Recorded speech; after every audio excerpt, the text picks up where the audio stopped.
আকাশপথে ভ্রমণের পক্ষ থেকে আপনাদের সবাইকে জানাই আন্তরিক শুভেচ্ছা। আজ আমরা উড়ে এসেছি রুইয়া গ্রামের আকাশে। আমাদের গন্তব্য গ্রামবাসীর এক পরিচিত মিলনস্থল ৪৫৬ নম্বর বাস স্ট্যান্ড। এই জায়গাটি শুধু একটি স্ট্যান্ড নয়, এটি হলো একটি দিনের শুরু ও শেষে প্রতিচ্ছবি। নিচে দেখা যাচ্ছে সেই চিরচেনা বাস স্ট্যান্ড। কোথাও বাস দাঁড়িয়ে আছে, আবার কোথাও লোকজন দাঁড়িয়ে অপেক্ষা করছে গন্তব্যের অপেক্ষায়। সকাল সন্ধ্যা হাজারো মানুষের পদচারণায় এই জায়গা যেন কখনো নিস্তব্ধ হয় না।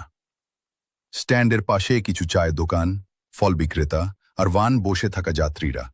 রুইয়া গ্রামের জীবনের এক দৈনন্দিন চিত্র এখানে ধরা পড়ে।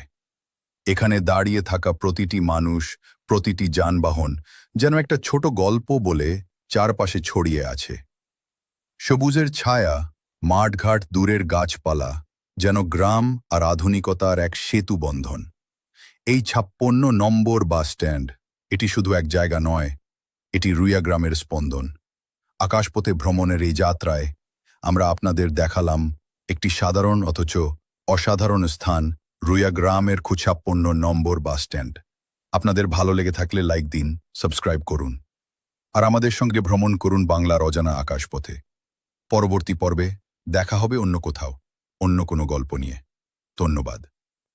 আজ আমরা উড়ে এসেছি রুইয়া গ্রামের আকাশে।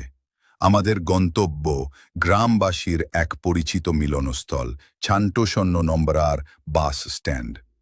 এই জায়গাটি শুধু একটি স্ট্যান্ড নয়, এটি হলো একটি দিনের শুরু ও শেষের প্রতিচ্ছবি।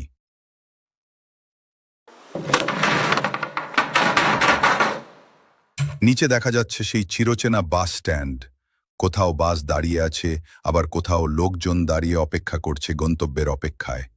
সকাল সন্ধ্যা হাজারো মানুষের পদচারণায় এই জায়গা যেন কখনো নিস্তব্ধ হয় না। স্ট্যান্ডের পাশে কিছু চায়ের দোকান, ফল বিক্রেতা আর ভ্যানে বসে থাকা যাত্রীরা। রুইয়া গ্রামের জীবনের এক দৈনন্দিন চিত্র এখানে ধরা পড়ে।